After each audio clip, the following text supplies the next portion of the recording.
우리의 삶이 불행한 이유는 우리의 내면이 분열되어 있기 때문입니다. 내면이 분열된 사람은 삶의 모든 의무들을 그 중요한 순서대로, 그 우선순위대로 처리할 능력이 없습니다. 때로 삶의 우선순위가 뒤죽박죽 엉망이 되어버리고 정말 중요한 것을 놓쳐버리고 중요하지 않은 일에 자기의 삶을 허비하기도 합니다. 사람들은 그래서 우리의 삶의 모든 현상을 설명해주고 해석해 줄 수 있는 중심되는 원리를 찾고자 하는 갈망이 있습니다. 그래서 많은 역사상 종교, 사상, 세계관들이 등장한 이유가 바로 거기에 있습니다. 베스트셀러가 되는 책들의 공통점은 다 무슨 법칙으로 끝난다는 거죠. 이러이러한 법칙, 몇 가지 법칙. 사람들은 그러한 제목에 관심을 기울이는 것은 자신의 삶을 총괄할 수 있는, 포괄할 수 있는 어떤 중심 원리를 찾고자 하는 갈망이 인간에게 있기 때문입니다. 왜 그럴까요? 모든 것이 파편화되어 있고 우리의 내면이 분열되어 있기 때문에 이 모든 것을 하나로 통합할 수 있는 어떤 원리를 찾는 것입니다. 그러나 역사상 존재했던 많은 종교들, 사상, 세계관들이 그런 역할을 했을까요? 인류의 인구의 수많은 인구를 구성하고 있는 이슬람 세계에서 일어나는 일들을 보십시오. 어린이들과 여성들에 대한 인권유리는 차마 입에 담기도 힘듭니다. 2001년 아프가니스탄을 방문했을 때 현지인으로부터 들었던 끔찍한 소식들은 말하기도 두렵습니다. 그들은 그것이 옳다고 믿고 그래야 세상이 올바르게 된다고 믿고 그렇게 사는 것입니다. 또한 여러 세계관들, 사상들을 보십시오. 불교권의 세계관들에 속해 있는 나라들을 보십시오. 불교에는 죄송한 말씀이지만 불교 사상에 깊이 심취되어 있는 나라들이 과연 인간의 자유와 평등, 그리고 참된 행복, 그리고 번영을 이루어가는 나라가 과연 있는지 한번 손꼽아 보십시오.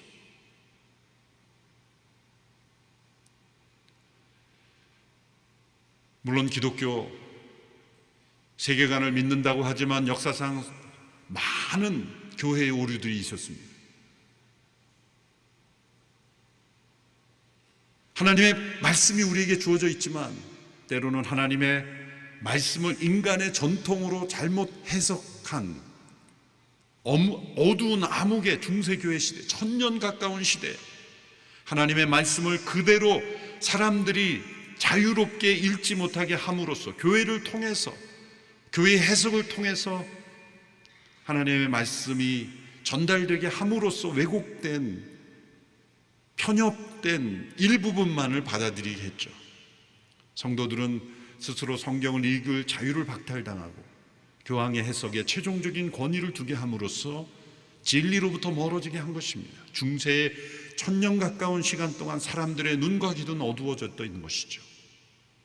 마틴 루터가 오직 믿음으로 옳게 된다는 그 단순한 진리의 발견만으로는 이 새로운 종교개혁을 이룰 수 없었습니다. 라틴어 성경으로 된 성경을 독일어로 번역함으로써 모든 사람들이 자기 스스로 성경을 읽을 수 있는 자유를 선포하고 실행함으로써 사람들의 눈이 뜨이게 되고 편협했던 지식이 온전을 향하여 나아갈 수 있게 되고 루터가 전하는 종교개혁의 그 부르짖음이 진리라는 것을 깨닫게 된 것입니다. 그러나 기독교 역사에도 보면 이 인간의 분열된 내면으로 인해서 어떤 사람들은 지적 신앙을 더 추구했고 어떤 사람은 감성적인 어떤 감정적 신앙을 추구하고 어떤 사람은 행위에 근거한 신앙을 추구하고 이렇게 기독교 역사도 파편화된 그러한 흐름을 보여왔습니다. 예수님 당시의 바리새인들, 그들은 구약이라는 하나님의 계명을 먼저 받았음에도 불구하고 그들도 인간의 전통으로 하나님의 율법을 왜곡되게 해석했죠. 오늘날도 남아있는 탈무드나 미드라시 이런 그들의 해석을 하나님의 본래 말씀보다 더 중요하게 여김으로 구약 자체는 읽지 않고 그들의 율법 해설서를 읽고 그대로 살아가게 함으로써 오늘날 소위 유대 교회에 익숙한 살아가는 사람들의 모습을 보면 때로는 우스꽝스럽습니다. 안식일 규례만 해도 예수님 당시에도 예수님도 그 안식일 규례로 사실 예수님을 십자가에 못 박은 것입니다. 왜 안식일 규례를 지키지 않느냐? 예수님은 여러 사례를 들었죠. 다윗도 배고플 때는 안식일에 밀을 까서 먹었다. 안식일에도 영혼은 태어나고 안식일에도 병자를 고침으로 그 안식일 규례를 인간의 전통으로 편협하게 복잡하게 만든 것을 예수님이 깨트리신 거죠. 38년 된 병자, 38년 됐다는 것은 사실 응급 환자가 아니라는 겁니다. 근데 예수님은 부득이 그 병자를 안식일에 고친 것입니다. 그리고 그가 누워있던 자리를 들고 걸어가라 그런 거예요. 38년 동안 그 때묻고 더러운 그 매트를 불태워버리는 게 멋지지 않습니까? 내 자리를 들고 걸어가라. 왜 그러셨을까? 일을 시킨 것이고 안식일을 어기게 하신 거예요. 그 유대인들의 그 불필요한 전통들을 어기게 함으로써 논란을 일으킨 거예요. 그것이 잘못됐다는 일종의 항거를 하신 거죠.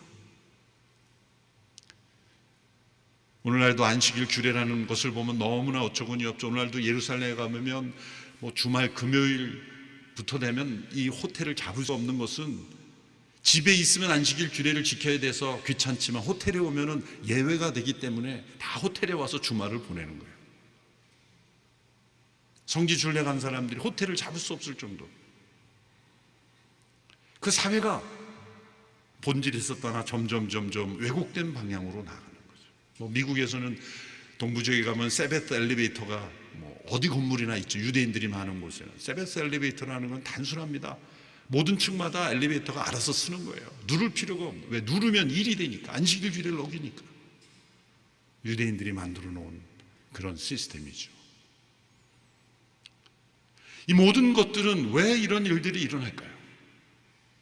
이슬람의 편협한 그러한 아주 폭력적이고 그런 반인권적인 그런 흐름부터 시작해서 나름대로 교양 있고 경건하게 살아간다 하지만 기독교 내에서도 일어나는 이런 편협한 모습, 이 모든 것들은 다 인간의 내면이 분열되어 있기 때문에 자기가 보고 싶은 대로 보고 듣고 싶은 대로 듣고 또 자기가 분열되어 있는 치우친 모습으로 하나님의 말씀을 해석하기 때문입니다. 예수님 당시에 바리새인들도 바로 그러한 모습을 이미 보였죠. 구약의 말씀이 그들에게 주어져 있지만 그 말씀, 정통성 있는 그 말씀을 따르기보다 그들의 인간의 전통, 그 전통을 더 중요시하는 이 왜곡된 현상이 그들에게 일어난 것입니다.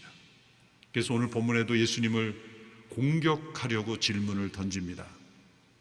선생님, 하나님의 계명 가운데 어느 것이 가장 중요한 계명입니까? 어느 것이 가장 중요한 계명입니까? 겉으로만 보면은 모든 사람들이 찾고자 하는 이 중심 원리, 모든 사람들의 마음속에 있는 이 갈망, 삶과 역사를 움직이는 중심적인 원리를 찾고자 하는 진지한 질문처럼 보이지만, 그러나 이것은 예수님을 공격하고자 하는 시험이었습니다. 바리새인들 스스로 생각할 때 이 질문에 답하는 것은 불가능한 일이라고 여겼을 겁니다. 그리고 이 질문에 만일 예수님이 어느 답을 말씀하시든 그 다음부터는 공격이 시작이 되는 거예요. 어떤 계명을 예수님이 하나를 픽업하신다면 무슨 논리를 들이대서라도 예수님을 마치 하나님의 뜻을 왜곡시키고 축소시킨 것처럼 공격했을 겁니다. 이웃 사랑에 대한 그 계명이 빠졌다라면 당신은 가난하고 소외된 이웃을 돌보지 않는 그런 사람이다. 만일 이웃 사랑을 강하게 부각했다면 당신은 사회 정의만 부르짖고 하나님과의 관계를 잊어버린 사람이다. 이렇게 공격을 퍼부을 준비를 하고 있는 거예요. 근데 예수님께서는 바리새인들이 예측하지 못한 방법으로 답변하셨습니다.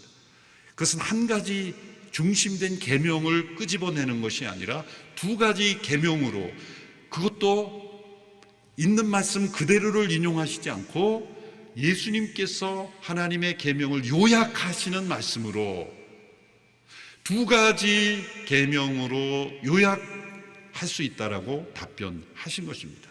그 말씀이 오늘 보면 37절에서 40절의 말씀입니다. 우리 같이 한번 읽어보겠습니다. 시작. 예수께서 대답하셨습니다. 내 마음을 다하고 내 생명을 다하고 내 뜻을 다해 주 내 하나님을 사랑하여라. 이것이 가장 중요하고 으뜸되는 계명이다. 그리고 둘째 계명도 이와 같다. 내 이웃을 내 몸처럼 사랑하여라. 모든 율법과 예언자들의 말씀이 이 두 계명에서 나온 것이다. 모든 율법과 예언자들의 말씀이 구약 전체를 의미하는 것인데 이것이 이 두 계명에서 나온 것이다. 이것이 너희들이 궁금해하는 중심 원리이다. 어느 한 가지 계명을 픽업하신 것이 아니라 모든 것을 요약하시는 말씀을 하나님 사랑과 이웃 사랑으로 대답해 주신 것입니다.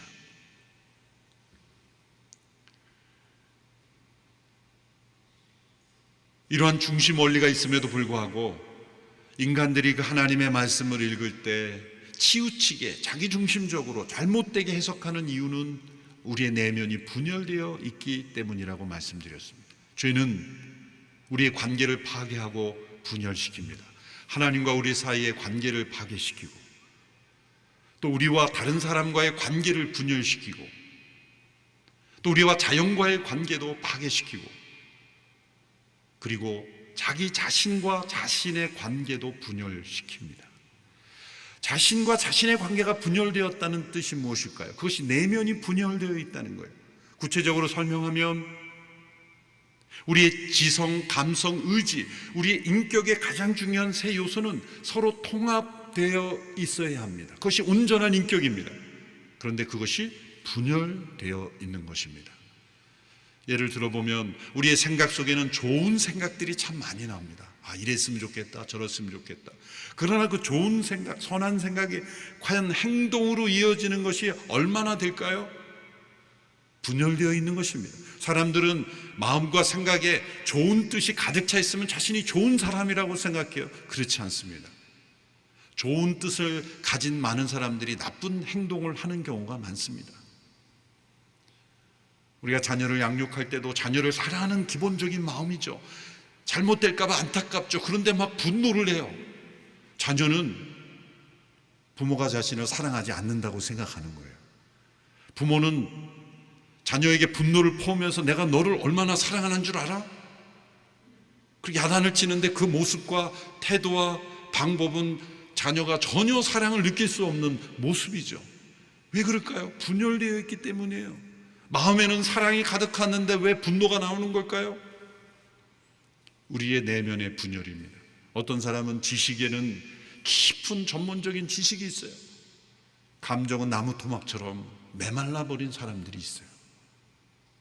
감정은 너무나 풍성해요. 어떤 소식을 듣고 또 영화 드라마만 봐도 그냥 마음이 뭉클뭉클해요. 행동하는 건 아무것도 없어요. 지정의가 분열되어 있는 거예요. 우리 신앙도 여기 연결되어 있어요. 이 지정의의 분열 현상은 우리 신앙생활에 그대로 나타납니다. 어떤 분은 지적 신앙을 추구하는 분들은 이 말씀 연구와 이 지식, 역사 이런 걸 굉장히 많이 공부를 합니다. 그런데 기도 생활에는 전무해요.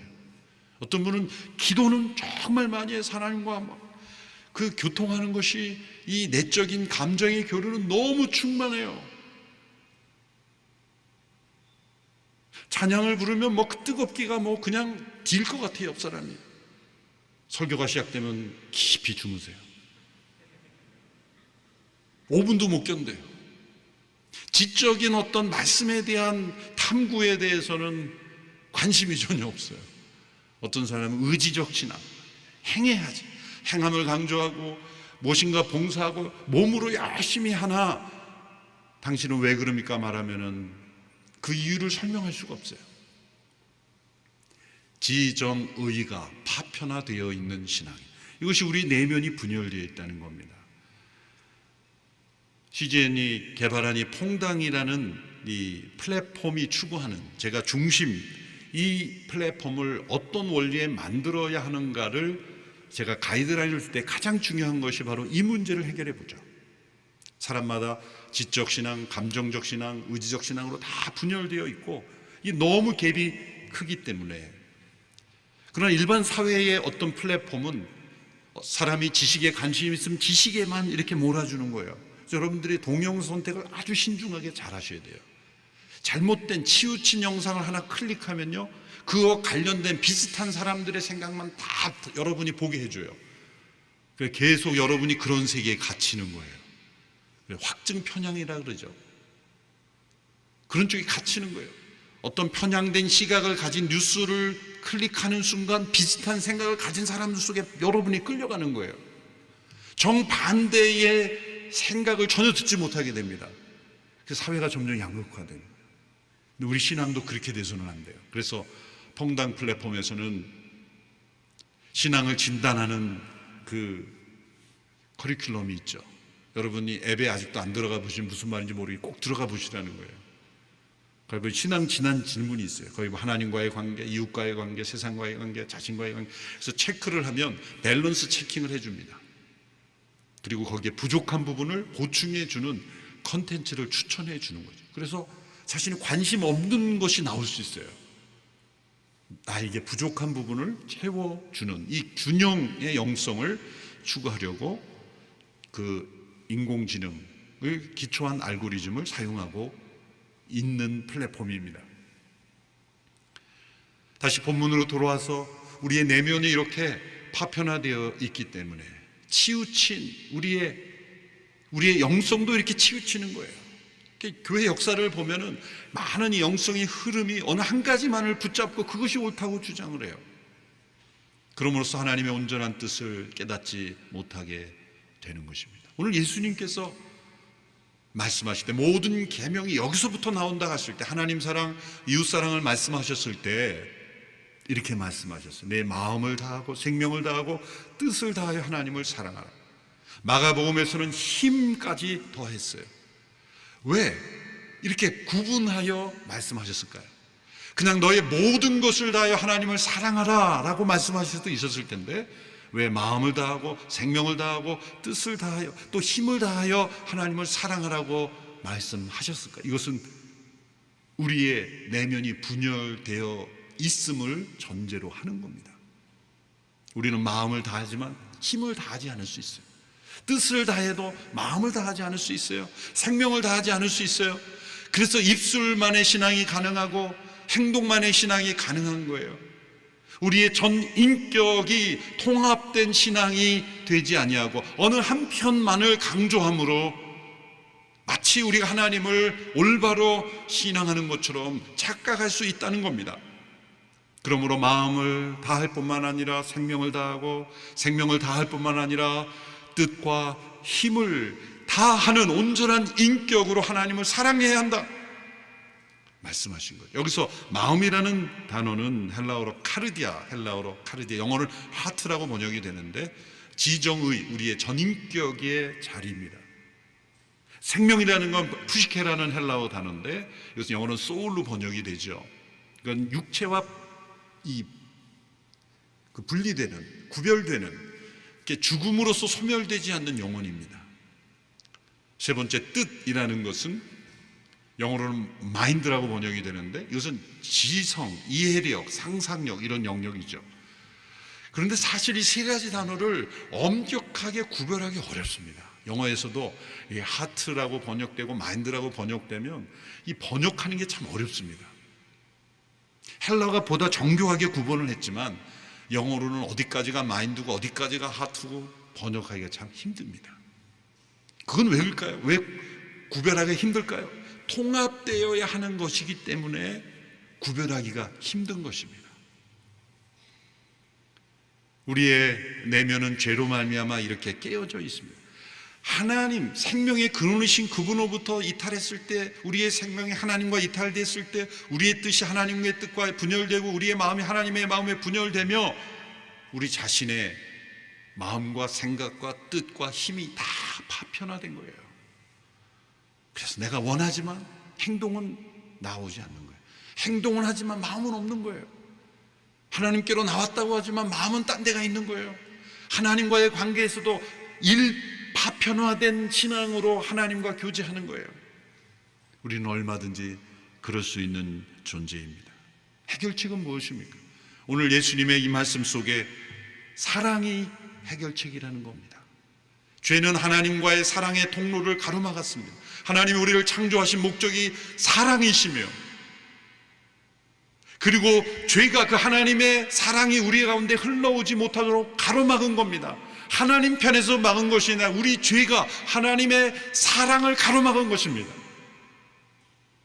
그 하나님의 사랑이 우리에게 다시 흘러오지 않는 이상은 우리 내면에 이 분열된 이 내면이 통합되는 것은 불가능합니다. 인간의 지성으로 나머지 감정과 이 의지를 통합 못 시킵니다. 의지로 이 지성과 감정을 통합 못 시킵니다. 감정으로 이 지성과 의지를 통합 불가능합니다. 이 세 가지를 하나로 통합하는 것, 우리의 마음과 생명과 뜻과 힘을 하나로 통합할 수 있는 것은 오직 사랑입니다. 사랑이 모든 것을 하나로 묶어주는 능력입니다. 그리고 하나님이 사랑이십니다. 예수님이 세상에 오신 이유가 바로 그것입니다. 죄로 말미암아 우리의 내면이 분열되어 있는 것을 하나로 묶고 하나님과 교통하는 삶을 회복시키기 위하여 이 땅에 오신 그분, 그 하나님이 사랑이시기에 그 아들이신 예수님도 사랑이시오, 그 사랑으로 자신을 십자가에 내어주심으로 우리를 대신하여 십자가에 죽으셨습니다. 우리가 어떻게 이 하나님을 사랑할 수 있습니까? 죄인 때 우리는 하나님을 두려워할 뿐, 하나님으로부터 도망할 뿐, 하나님을 사랑할 수 없습니다. 그러나 예수 그리스도의 십자가의 보혈로 용서함을 받은 자는, 그래서 하나님과 화목해 되고 화해를 이룬 자는 하나님을 사랑할 수 있게 됩니다. 그리고 그 하나님의 사랑이 우리 마음속에 부어집니다. 우리가 어떻게 이웃을 사랑할 수 있겠습니까? 그 사랑은 우리에게 없습니다. 우리는 본래 이기적이고 그리고 자기중심적인 인간입니다. 그러나 십자가에서 못 박히신 예수님을 보십시오. 자신을 조롱하고 멸시하고 십자가에 못 박아 죽이는 그 폭도와 같은 그 죄인들을 용서하시는 사랑, 자신의 생명을 내어 그들까지도 구원에 이르기를 원하시는 그 사랑이 바로 예수님이십니다. 이웃을 내 몸과 같이 사랑하시고, 그러므로 이 예수님께서 말씀하신 이 말씀을 지킨 분은 오직 예수님밖에 없습니다. 예수님만이 마음을 다하여 생명을 다하여 뜻과 힘을 다하여 하나님을 사랑한 유일한 분이요, 예수님만 이웃을 자신 몸처럼 사랑하신 분입니다. 어떻게 우리가 이 말씀을 지킴으로 내면을 통합할 수 있을까요? 길이 있습니다. 예수 그리스도, 그분을 믿고 그분 안에 거하고 그분과 함께 동행하고 그분이 우리 안에 거하시는 일이 이루어졌기 때문입니다. 예수님을 통하여 우리는 이 말씀을 체험할 수 있습니다. 예수님 안에 거함으로 이 말씀을 체험할 수 있습니다.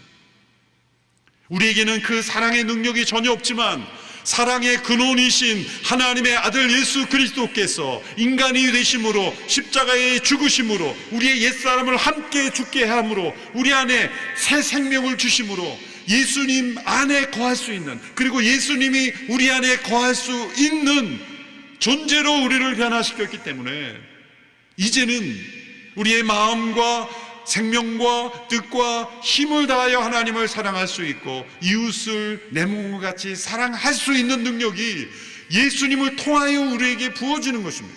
예수님 외에는 이 사랑이 우리에게 주어질 길이 없어요. 그래서 예수님은 길이요 진리요 생명이신 것입니다. 그래서 예수님을 믿으면 내면이 통합되는 거예요. 그 예수님 안에 하나님의 사랑이 부어지기 때문이에요. 우리의 어린 자녀들을 보면 어릴 적부터 IQ가 높은 자녀들이 있잖아요. 근데 부모님들은 우리 자녀가 머리가 좋아, 그래서 머리가 좋은 쪽으로 지성으로 자꾸 북돋아줘요. 문제는 이 감성지 EQ가 따라가지 못하죠.